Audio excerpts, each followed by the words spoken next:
What's up, everybody? Andrew Mahone here with Tricky Jim at Full Grip Games. I've been participating in a 2017 Retro Format Tournament hosted by PokeStats on the Pokemon Trading Card Game Online. This is round 5 of that tournament. I'm playing against Brandon Johnson with his Decidueye GX Vileplume deck. I've already detailed the ins and outs of this list in round 1. I played against Pablo Meza, aka Tablemon, with his Decidueye GX Vileplume deck. You can check out the links to all my previous rounds in the description below. This is an exciting match. I'm 4-0 at this point in the tournament. It's 7 rounds of Swiss before top 8 cut. If I can win this 5th round, I'm going to be able to guarantee my place in top 8 because I'll be able to intentionally draw my final 2 rounds of Swiss. Check out the gameplay.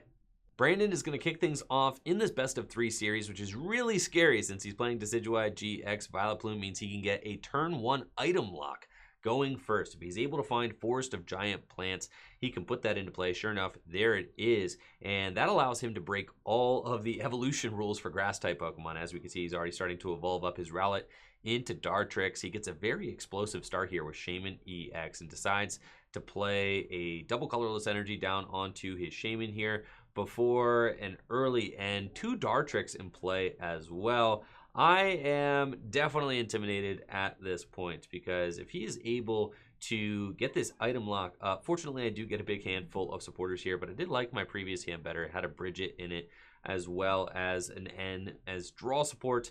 He's also got a turn 1 Decidueye, which means he can start to use Feather Arrow. As we can see, he's going for my benched Zorua there, and like I mentioned before, this is a win and in series. So if I'm able to win this series, I'm going to be guaranteeing myself a place in top 8. So tensions are high during this match. I see Brandon going for an aggressive Ultra Ball here, and he grabs Dartrix. This is crazy. And I'm like, why in the world would he grab a Dartrix? Because he doesn't have another Rowlet in play. So I'm thinking maybe he has a Rowlet in his hand. But sure enough, he ends up typing out to me that he had a misclick. Yeah, misclick. So that was that's horrible. And one of the unfortunate parts of playing online, if you accidentally click something wrong, that's just the way it is. So does not get the turn 1 Vileplume. I think if he had actually gotten himself Vileplume, he accidentally clicked Dartrix. I mean, this whole game is different. He got a turn 1 Gloom. If he had clicked Vileplume instead of Dartrix there, he would have gotten a turn 1 item lock, which would have been pretty devastating for me. Now, I decide to go for an aggressive Sycamore. As we can see, Brandon has only got a 2-card hand, and I'm thinking maybe with his misclick, I can take advantage of some of this momentum with a big Sycamore play instead of playing N. I really don't want to give Brandon a new hand with an N, but it's a really aggressive Sycamore because he's going to be able to get the item lock up. And if he gets item lock up, that means that I'm only going to have so many Lysanders, right? Because I had to discard Lysanders there in, I had to discard both my Lysanders in that opening hand. So you can see I decided to get myself a Lysander here in my hand just to prepare myself for an upcoming turn. Put the Tapu Lele GX down, and I realized I should have put the Tapu Lele GX down before I put the Team Magma Secret Base into play. But at this point, I'm kind of just very anxious about how that first turn went. I realize the gravity of the situation with Brandon setting up very aggressively here. I'm definitely a little bit on tilt because of the fact that he's got so much going on his side of the board so early, and I have so little.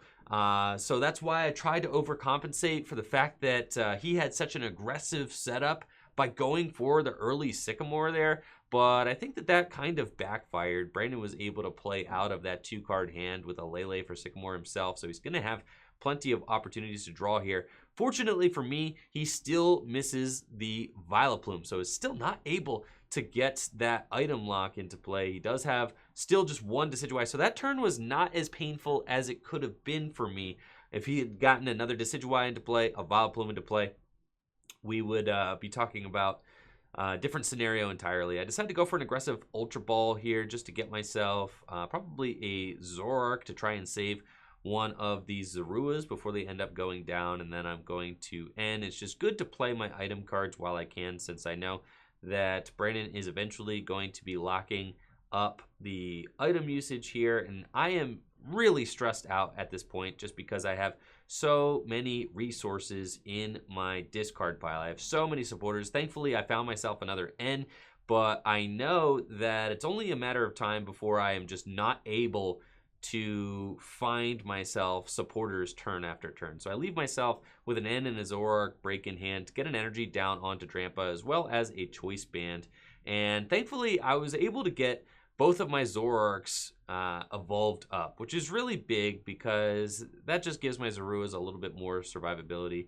If Brandon is able to use Decidueye GX's Feather Arrow to snipe down any of my Zoruas early on, he can really get ahead in this matchup. So I decided to put the energy onto Drampa because Berserk is just a really powerful attack, dealing 180 damage. I can just mow through some of these attackers. Sure enough, Brandon got the item lock Vileplume finally, and just has to pass. He actually does not have a very powerful hand at this point, which feels pretty good for me because he's only got 2 Decidueyes up.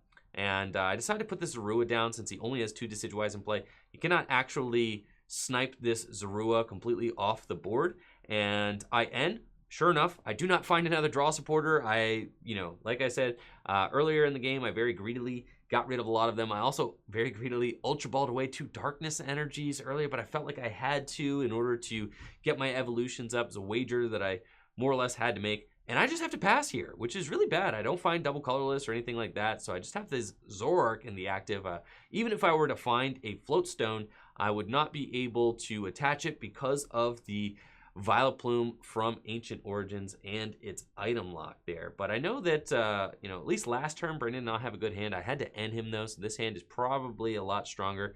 But sure enough, he has to end me. And that's one of the most fortunate things about this format is that even if you have suboptimal hand, you can rely pretty often on your opponent having the N to reshuffle your hand. And Brandon also has a really dud turn, doesn't really find anything, but I have the Zoroark to evolve up my bench Zorua, and I have some energy. So finally, I am ready to rock here. I'm going to start putting some pressure on board. So even though I got off to a little bit of a rocky start, I am starting to stabilize. Brandon has not been able to capitalize on any of the Zoruas. He was not able to snipe any of those down. He's kind of got a little bit of damage all over the place, but he doesn't have any damage really piled up on somebody. He's really targeting down my Drampa GX, but in the process has more or less neglected putting damage onto my Zoroark BREAK. So now that I have found a double colorless energy, I can stand in with the Zoroark BREAK. It's got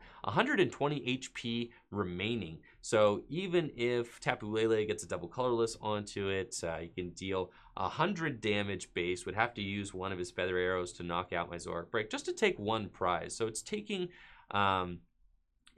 Feather Arrows away from other potential targets on the bench and really only offering up 1 prize. Now, my hand is not stellar. I mean, for the following turn, I've got a single Darkness Energy, which is not going to help Drampa GX use its Berserk. And at this point, Drampa GX is taking a lot of damage. So I'm not even sure that I want to invest any other energy into the Drampa GX. And I'm kind of finding myself in a little bit of an awkward spot. Now, he puts my Zoroark BREAK at 130 damage. I'm actually really thankful for this. Instead of putting the double colorless on the Tapu Lele and just knocking out my Zoroark, decides to invest the double colorless into a healthier Pokemon, Decidueye GX, and then, take his time taking the knockout on the Zoroark BREAK. He's going to be able to clean it up with Feather Arrow next turn. But that decision there makes a big difference because I didn't actually have a great follow-up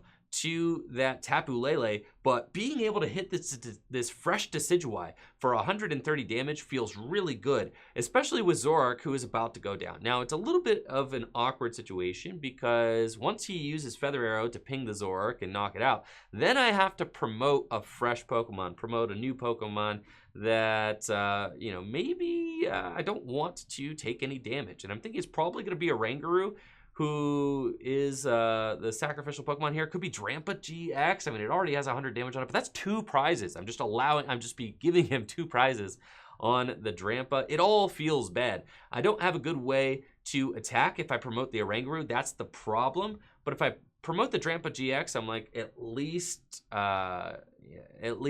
then maybe I'll be able to attack the following turn. But I know that he's going to invest another Feather Arrow into the Drampa and then take 2 more prizes. But I'm hoping that I keep the rest of my board relatively clean by doing that. So we're going to put the Drampa up. He's going to Razor Leaf. Maybe I should have promoted a Zoroark there and just given one of those up. But the Zoroarks just do a ton of damage. And at that point, I was kind of just over the Drampa. I already had 100 damage on it. And I could feel that I wasn't going to actually invest any energy into the Drampa. And Tapu Lele here can actually take a knockout on the Decidueye GX, completely removing all of the energy from Brandon's board. So it actually leaves me in a pretty favorable position. The reason I sacrificed the Drampa over one of these Zoroarks is because the Zoroarks felt better to me. They're each 1 energy attackers. The Drampa only having 80 HP remaining. Was I really going to invest a double colorless energy into the Drampa at that point? Probably not. If I put the Oranguru up, then I could potentially get myself stuck and give Brandon more turns to pile up Feather Arrow damage. And at this point, he's only got 1 Decidueye GX remaining. So his Feather Arrows have been compromised at this point, and now he's put a double colorless energy back on his Tapu Lele GX to hit into my Tapu Lele for knockout, which is a big swing turn, but all I have to do is poke this thing to knock it out. I mean, we've got a lot of different Pokemon who can take the knockout here. Oricorio can take the knockout with its Supernatural Dance or with Revelation Dance. Both Zoroarks can take a knockout, so I have some options here. However, Brandon's only got 1 prize left, and I have 2, so it is feeling very sketchy. But I do have Professor Sycamore, and I top deck that double colorless energy, and I have a Lysander in hand. So maybe this Zoroark can go the distance here, and Oricorio may also be able to make some big plays with its Supernatural Dance. Pulling the Zoroark Break here is huge, as well as pulling the Rainbow Energy, because that's going to give me the option to boost my Zoroark's HP. If it happens to take a hit here and is close to being KO'd, I can give myself a little bit more survivability by evolving that Zoroark into Zoroark Break, so I really like that. And Brandon just decides to go for the Professor Sycamore, discarding this huge hand full of items and Pokemon that he can't play, probably because of his own item lock with the Vileplume. So he desperately would like to find an energy and an attacker here. He has not used his GX attack, so he may decide to go up with his Decidueye and use his GX attack. And this is the play. So he cannot use Hollow Hunt GX. He didn't find the grass. So he just has to attach the double colorless to Decidueye and pass with Vileplume active. This is very clear to me that he wants me to break the item lock so that he can take the final knockout for game. But since I have a pretty clear idea that Brandon doesn't have a way to switch this Vileplume out of the active position, now the game is in my control. I can simply put an energy onto my Oricorio, and I'm going to check his discard pile, see how many Pokemon he actually has here. He's got 2, 3, 4, 5, 6, 7, 8, 9, 10, 11 Pokemon in the discard pile. That's 11 damage counters I can place. So this is a huge turn for me. By him promoting this Vileplume, he wants me to knock it out. But I'm not going to knock it out. Instead, I'm going to go with my Oricorio, and I'm going to Supernatural Dance, and I get to place 5 damage counters on the bench Oddish and set up this Vileplume for a game-winning knockout. So what was previously looking like a nearly unwinnable game state for me because of Brandon's decision to promote this Vileplume here, he is got himself stuck unless he's got an Olympia in his hand. The Olympia is the only card that could potentially save him here to act as a switch out. If he goes Olympia and Grass Energy, he would have to have that perfect 2-card combination in his hand under his own item lock in order to pull off game here. So he could go Olympia into his Decidueye GX, Grass Energy, and Razor Leaf for game. But I'm wagering that he does not have that play. And instead, I decide to go in with my Oricorio and shoot my shot. I Supernatural Dance. I place 5 damage counters on the bench Oddish, 6 on the active Vileplume, and I say, you know, check. And it's either checkmate. If you got it, you got it. If not, this is checkmate. Supernatural Dance is going to place 12 damage counters next turn because I just knocked out that Oddish. And that's going to be game. So this is a crazy finale to this game 1 here. I did not think that I had a shot to bring this one back. It certainly felt very awkward there.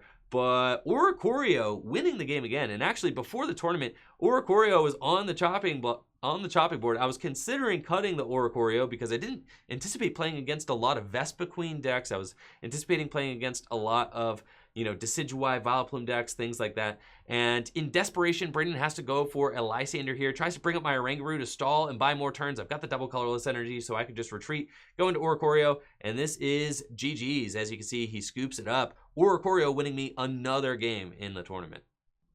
Going into game 2, Brandon is going to be playing first again, opens Oddish and a couple of Rowlets. I don't have a great playable opening hand. However, I do have Drampa GX in the active position and an energy. It's all you actually need to start things off with Drampa. Big Wheel GX for just 1 energy allows you to shuffle your hand into your deck and draw 10 cards. So it's an absolutely amazing opener, and getting that energy onto Drampa GX means that I could go in with a quick Berserk on turn 2. And getting an energy onto Drampa GX early is a great start against this Vileplume Decidueye deck because it forces them to put all of their feather arrows on to Drampa GX, because if they try to put feather arrows on my Zorua instead, it actually just powers up Drampa GX's Berserk attack and makes it so that I can Berserk for bigger numbers than I would be able to previously. The difference between 80 and 150 is huge. So I am very excited about the fact that Brandon does not get the turn 1 item lock again. This is huge. However, my opening hand is not great. I do not want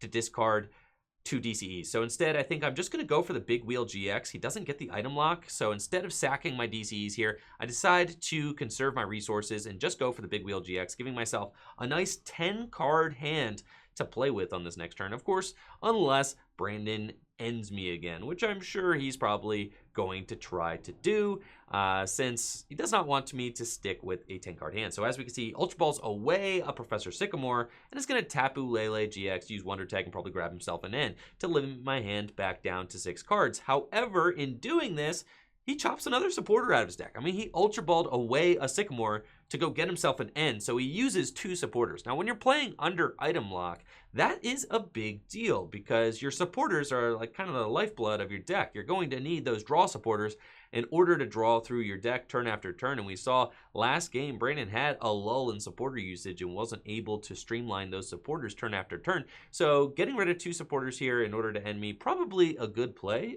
because he has to end me because a 10-card hand is just too big to allow me to have.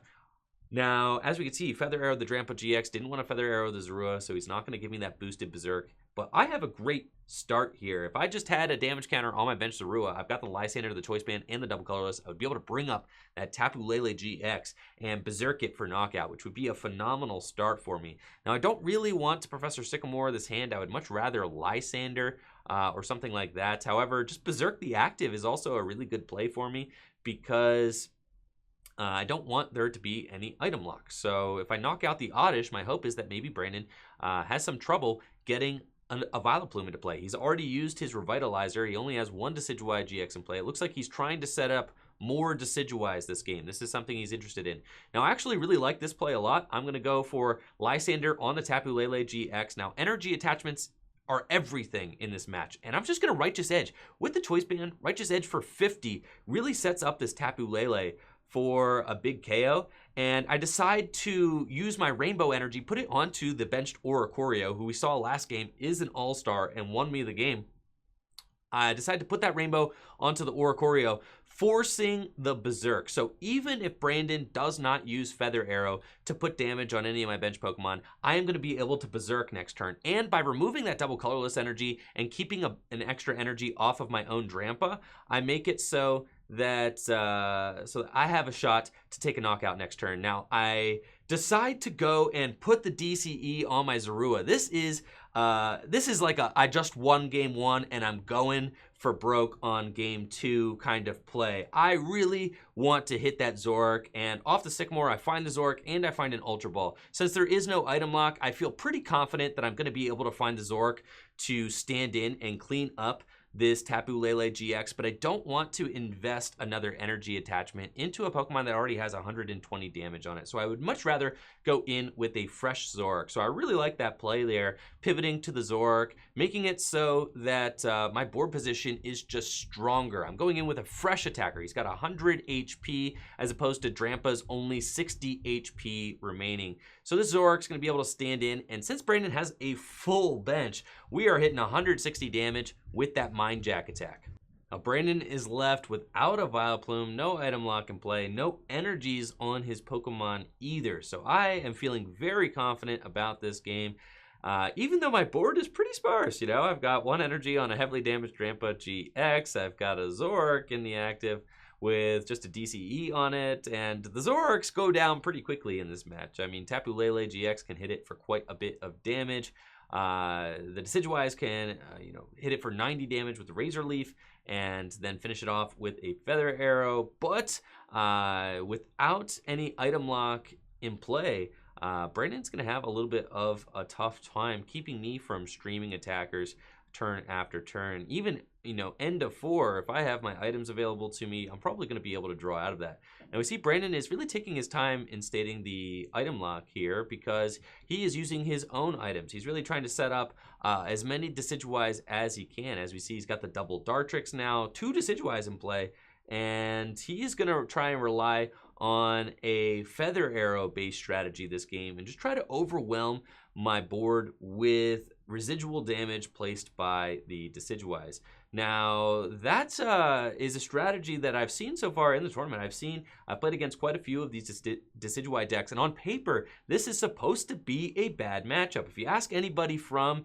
the era, they will tell you Decidueye is supposed to beat Zoroark, but Zoroark is such a powerful deck. It's so aggressive. Drampa is such an aggressive Pokemon that this deck can just absolutely take advantage of any sort of hesitation or misstep that you have in your gameplay. This deck just keeps swinging, keeps slugging away turn after turn, and we're just taking our prizes methodically. The stand-in makes it very easy to switch up attackers as well, and we definitely have the advantage in this match, and it's looking like it's going to be a 2-0 against Decidueye Vileplume. Supposed to be a bad matchup, but we're really taking this one home here.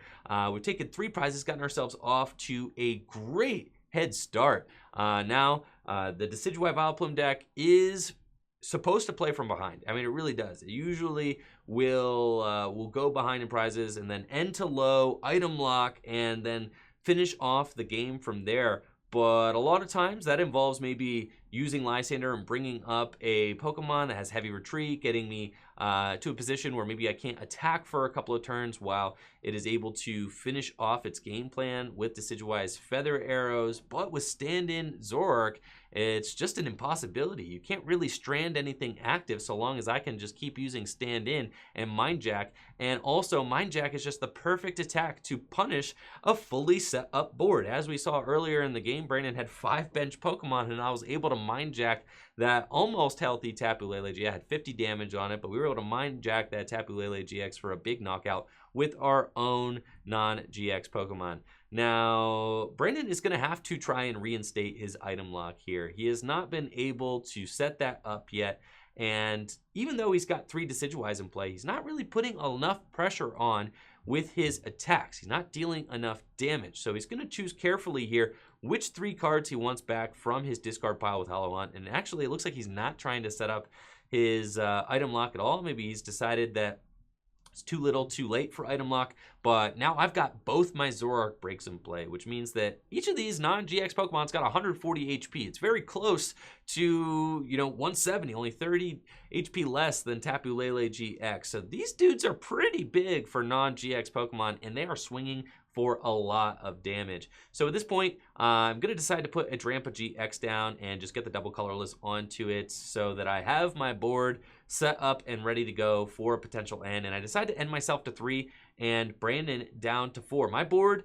I feel like, is stable enough at this point that I can afford to end myself to 3 to get Brandon out of those cards he just hollow hunted back. He just got himself 2 double colorless back, and I'm hoping to just shuffle up his hand enough so that maybe he is not able to find one of those double colorless energy while I hit him for 130 damage. So he's in this weird spot. If he puts another Pokemon down, he's just boosting my Mind Jack even further. But my Mind Jack is actually taking a 2-hit KO on this Decidueye now. So if he puts a double colorless on the Decidueye and Razor Leafs one of my non-GX Pokemon, super feel bad, for 90 damage, then I just have guaranteed knockout on the Decidueye, bringing myself to just one prize remaining, and then Oricorio could sweep in and take win with Supernatural Dance, as we've seen it do game after game so far in this tournament. So I'm really loving the Oricorio here. Drampa GX also just sitting here on the bench, a huge threat that Brandon's just going to have to deal with if he wants to win this game with 4 prizes remaining. His opportunities to take the win are looking narrower and narrower as the turns go by. He has no way to remove my energy. I'm way ahead on energy attachments at this point with double colorless on both Zoroark breaks, a rainbow energy already on the Oricorio. I almost don't need anything off of these ends. As I'm getting end to 3, I'm playing end to try and disrupt Brandon because I've already got my board position built up to a powerful enough space to be able to take a commanding lead and maybe even finish off the game. Now, Brandon whiffing the double colorless there is just huge. And sure enough, my wager to end Brandon out of those 2 double colorless energy paid off huge. He's going to have to retreat that Decidueye to the bench and promote a Tapu Lele, who he's just kind of hoping that I don't knock out. Now, if I use Professor Sycamore here, I am just trying to draw into a game-winning Lysander. So I want to knock out one of these GXs, and then I'm going to need a Lysander for game. Decide to place a double colorless, my 4th double colorless energy onto another Drampa. At this point, I've got so many attackers, I don't even know what to do with them all. I'm just going to take my time and soften up this Tapu Lele GX, and we're really starting to run away with it here. And with Brandon not having the item lock up, Versus Seekers are alive. I can Versus Seeker for Lysander in order to clean up the game. Not having item lock up also means that Hex Maniac is just a powerful card for me. I don't have to worry about the negative effects of playing Hex Maniac and giving Brandon his items because we're both playing without items for the foreseeable remainder of the game, unless Brandon decides to go for a surprise Revitalizer and pop the Vileplume up into play. But I'm thinking at this point that Brandon's trying to close out this game without using item lock. Now, my previous hand was much better than this one. However, I do have Ultra Ball, which means that I can go grab myself a Shaman EX or maybe an Instruct Oranguru or something like that in order to draw out. Maybe if I got a Tapu Lele GX in the deck, I can also grab Tapu Lele GX. Choice Band is also a live card for me to play to boost my damage output. Brandon is able to take a knockout on my bench Zoroark break that he'd been slowly chipping away at with his Feather Arrows. I mean, with 3 Decidueye GX in play, that is a lot of snipe damage. 60 damage a turn I have to deal with as far as the snipe damage goes. And he's just trying to buy himself more time by trying to get me out of Lysanders. He wants me to hit into all these different Decidueyes, right? And give his Decidueyes enough time to overwhelm my board with damage, which is a really heads-up play. This is exactly what he needs to do. Retreating the Tapu Lele, try to soak another hit with Decidueye, hope I never find the Lysander as he's just ending me over and over again. So at this point, I'm trying to weigh, how do I go forward? Do I end again? Do I Ultra Ball this hand away, go for a Shaman? Do I go for Tapu Lele? And I do have Tapu Lele in the deck, and I'm checking what my supporter options are. I also have Lysander, so I really want to just expedite the game. I do not want to hit into this energyless Decidueye. I already have 2 highly damaged GX Pokemon, so I'm going to bring up Brandon's Decidueye GX, the damaged Decidueye, over there on his bench and knock it out with my Zoroark. Not only does that get me to just 1 prize remaining in this game, it also nerfs the amount of damage he's dealing with his Feather Arrow. I mean, the difference between 2 Feather Arrows and 3 Feather Arrows in a turn is huge. I mean, the difference between 40 and 60 damage snipe. So we're going to take out this Decidueye GX. Definitely the better option over the Tapu Lele. The Tapu Lele is fine. If he puts the Tapu Lele GX up in the active position, I win the game because I can just knock it out for games. So he can't really afford to do that. Hitting the Oranguru here off the prizes is huge because I'm going to be able to instruct for maybe a game-winning card if I have to. And it looks like he just has to go up with this Lugia EX and use Arrow Ball. And I'm going to check his discard pile and see if I just win with Supernatural Dance. He's not able to knock out the Oricorio unless he uses Lysander here. He may use Lysander to bring up my Oricorio and knock it out. Sure enough, he sees that my win condition is that Oricorio, so he's going to knock it out. And interestingly, decides to put damage counters on my Zoroark Break instead of going for one of my GX Pokemon. He's got 2 prizes remaining, so he does need to knock out a GX in order to win the game. And I'm looking at benching the Zorua here, benching the Oranguru, Instruct, and potentially trying to win the game that way. Maybe if I can Instruct into some good cards. I got 2, and I find Floatstone. Neither of these are it. I'm looking for just Lysander would win me the game. Versus Seeker would win me the game. I don't have a Lysander left in my deck. I used my last Tapu Lele to Wonder Tag for my final Lysander, so that's not an option for me. I'm just going to go and Ultra Ball for Zoroark to get that into my hand so that if he tries to snipe my Zorua on the bench, I'll be able to evolve into Zoroark the following turn. And then I'm probably just going to Righteous Edge, remove his energy, and even though I didn't get the game-winning play here, by removing the double colorless, I make it harder for him to win the game next turn. So I am just going to Righteous Edge, which is a better play than going up with my Zoroark Break, because he could theoretically win if he got another double colorless and a Lysander and decided to bring up my Drampa GX. He could win the game. So I need to Righteous Edge here to keep him from winning the game. I'm going to keep his energy count low and make it even harder for him to take win. Now, if he put a double colorless onto his bench Tapu Lele, it'd have 2, 4, 6, 8, 10, 12, 14, 16. He'd be 20 damage away from winning if he had, well, now he would be there. If he had somehow a switch and his final double colorless for his Tapu Lele GX, he could win the game, which is scary. It's definitely frightening, and he could completely snipe this Zorua on my bench for wins. So this game is starting to get a little bit out of hand. I had it. We're right there at the goalpost. I mean, I'm at the 1-yard line. I just need to put it in, but he's got the 3rd Decidueye out in play and uses Olympia to switch. If he actually just had the double colorless in his hand, he would have been able to win with that Tapu Lele. Sure enough, perfect top deck there. We've got the Lysander, and we could bring up the Tapu Lele GX and finish the game off for series with Zoroark Break standing in and using Mind Jack for game. Really excellent games there.